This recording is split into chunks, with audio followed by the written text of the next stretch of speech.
Adult ADHD is something that impacts a lot of people across the planet, and there are some hidden signs, specifically in the hyperactive impulsive dimension of ADHD, that you should be aware of. Here to go through those signs is Dr. Judy. Dr. Judy, lovely to see you as always. Nice to see you too, Kyle. The first one is fidgets with or taps hands or feet, squirms in the seat. Sounds like a description of me when I was in second grade. How is this related to an adult living with ADHD? Well, you make a good point. Generally, adults who have hyperactive impulsive symptoms, they've learned to have a little bit better management of them by the time that they hit adulthood, but not everyone. So I'm sure we've all seen that coworker who's in a meeting and you can hear them tapping their pen, or you can see them moving positions in their seat multiple times during a meeting. And obviously not all of those individuals have ADHD, but those are some of those behavioral manifestations that you'll see. And so certainly in those situations where you're kind of expected to be sitting still, to be behaving in a more professional demeanor, you can see them kind of not quite being able to do that. And they may also hide these types of symptoms by just getting up a lot to get some water, or all of a sudden they have to tie their shoe, or now they have to go to the bathroom for the third time in an hour, right? It's just so that they can move around and essentially deal with that hyperactive impulsive side of this particular condition. So let's tease those out, because you went into the second sign, which is leave seats in situations when remaining seated should be expected. And I actually understand if somebody's in a meeting and they're just, doing this with their hands or bouncing their knee. But how is it that somebody can't have the self-control to not get up during a meeting in which you are expected to stay seated?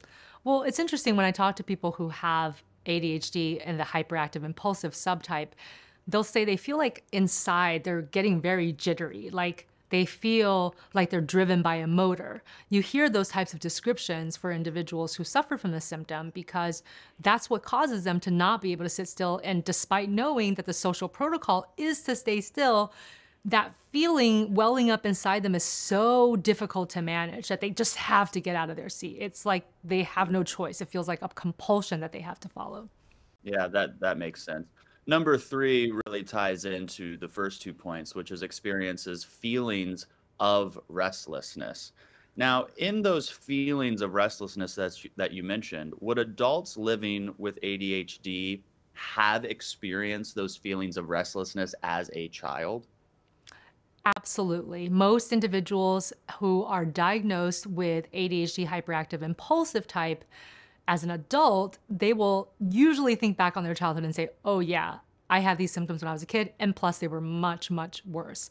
And this feeling of restlessness can sometimes be confused with feelings of anxiety, kind of feeling like there's something else going on that might be anxiety provoking versus just a feeling of restlessness.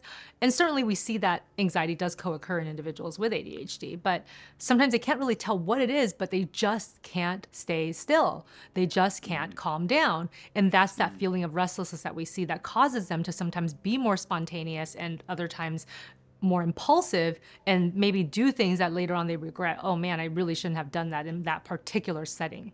That makes perfect sense. Our fourth one is having difficulty engaging in quiet or leisurely activities. This is a little different because certainly if you don't want to be in that long 2-hour meeting, you might get a little fidgety and have those feelings inside that make you get up from the table. But if you enjoy kayaking and you're kayaking, but you're having difficulty engaging in kayaking, that could be a sign of ADHD, Dr. Judy. Am I getting this right? Yeah, well, certainly. I think when we're talking about something like kayaking, it's quite physical, and individuals with ADHD, they tend to do well with physical activity. So they may not have so much problem kayaking because part of their body is still moving and they're able to be in motion. I think it's more difficult when you think about that meeting that people have, and you're supposed to be working or reading something quietly and then maybe discussing as a group. Well, instead of discussing, just waiting for the discussion, and instead of being able to read quietly, they might be having little smart aleck asides to the person next to them, or whispering to the person sitting next to them about something completely unrelated. And that's what we really see with individuals as adults who they can't do these things quietly when you're instructed to. They just feel like they have to interject or start talking about something else. Yes, understood. If you're watching this video and find it helpful, why don't you hit that subscribe button or give it a thumbs up? It helps us spread this credentialed information, and more to people all over the planet. Thank you for supporting credentialed mental health education. Let's go to number 5. The trait of is on the go or acts as if driven by a motor, something you brought up earlier. I know that person who's always on the go. How would this relate to ADHD traits? So this is the person who you're sitting down to dinner and everybody's finally going to enjoy sitting down, talking about the day, and throughout dinner you get up multiple times. It's like you have to do something. Oh, I have to still turn off the oven. I have to go and put this in the dishwasher. All those things that can wait until a little later, but in your mind they have to be done now. And that has to be part of the executive function deficits that a lot of individuals who with ADHD have, which means that their brain has difficulty prioritizing and organizing and planning for certain tasks. And it actually makes them more inefficient overall, because if you think about it, getting up out of your seat 10 times to try to clean up pieces of your kitchen certainly is not as efficient as just doing it all at the end of the meal, right? But for some reason, they just feel like they have to do that thing now. And so it does relate in part to some of the executive function deficits that we know adults with ADHD have. So some of the thought process behind that for an individual could be, well, I look how efficient I'm being. Look at how productive I'm being because I'm getting up 10 times. I'm constantly on the go. But if you really looked at the output unbiasedly, it could indicate, well, you're not being that productive. You're just Right. moving around a lot. Yeah, and you're tiring yourself out and maybe frustrating your family members. Yeah, yeah. Okay, okay. I'm understanding this. Number 6 is talking excessively, and number 7 is blurting out answers. Why don't you take those on? Yeah, so this is really interesting because, again, the person who will complain the most is the partner of the person with these symptoms, where they just can't seem to wait their turn for conversations. They can't do the back and forth. They start interrupting people before they're finished, try to finish other people's sentences, even people they just met. Maybe two people are talking, you just run right in and cut in on their conversation without just waiting for that socially appropriate time to interject and introduce yourself. So it could look like that they may not be socially savvy. That might be what it looks like to the average person. But really, it's not because they're not being socially savvy. It's because they've thought of something they want to say and they need to say it right now. It's, again, that compulsion, that impulse to say, no, but I need to get in on this conversation right now. And I can't even wait those 3 or 4 seconds for this person to finish their thought before I interject. Yeah. We have 2 more that are on the same plane, but I want to ask a clarifying question here. I am a talker, okay? And I'm especially a talker after I've been listening for a long time. So, there have been days at MedCircle where I'll film all day, and a big part of my job is to just sit here and listen. And then Bridget, the producer, and I would get in a car and go back to the office, and I would just unload. I'd go, blah, blah, blah, blah, and what about this? And what did you think of that? And I'd just start talking a lot because I had been quiet for so long. Now, that type of excessive talking, the way I look at that is, well, it's like a release valve. And normally day to day, I think I have a good ability to have a give and take in a conversation. With someone who's talking excessively as it relates to this type of ADHD, this would be something that would happen all the time or most of the time. It would happen at times that are generally kind of inopportune, where Mm, it's very clear that they're just barging in on a conversation.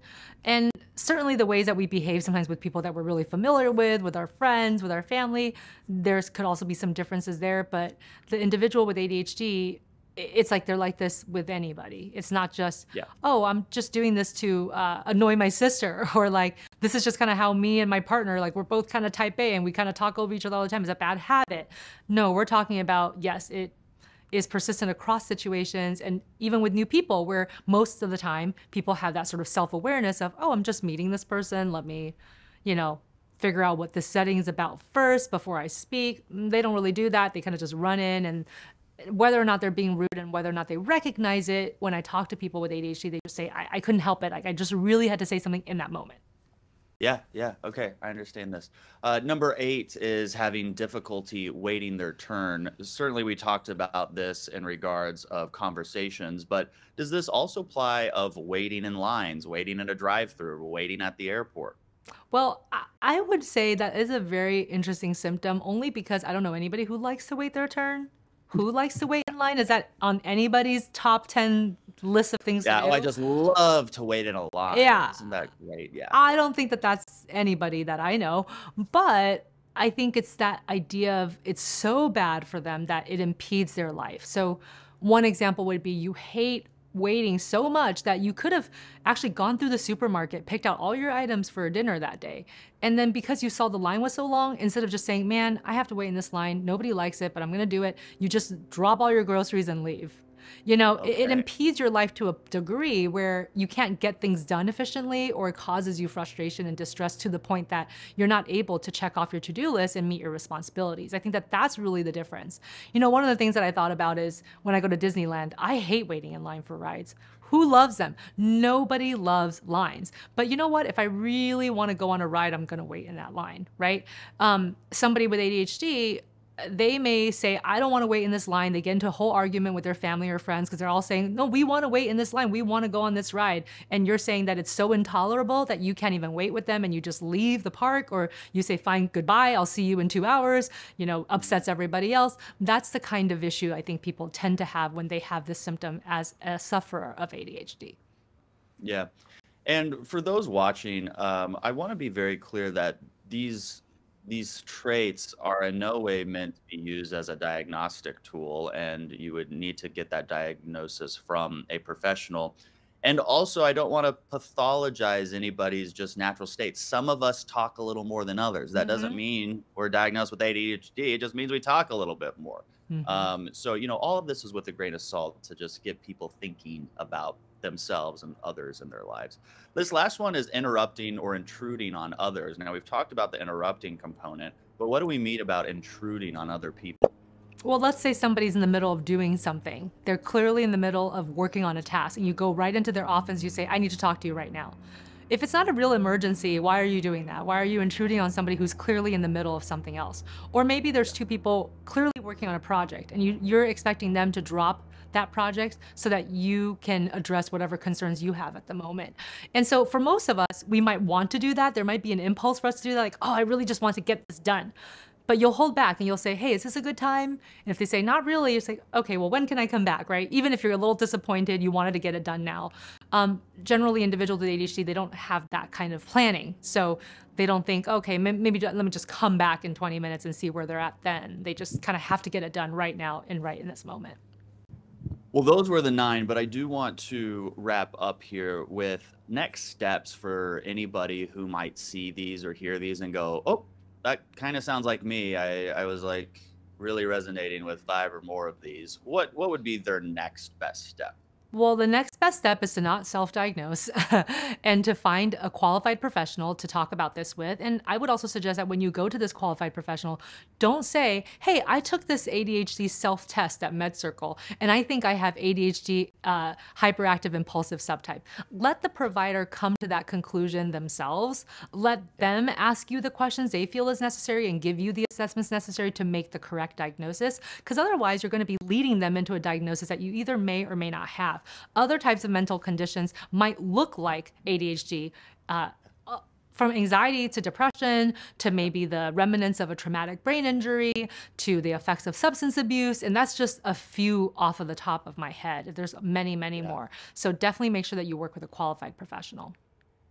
Really, really excellent points. And Dr. Judy has a fabulous, fabulous, fabulous series on adult ADHD. Y'all, it's fabulous. The link is below.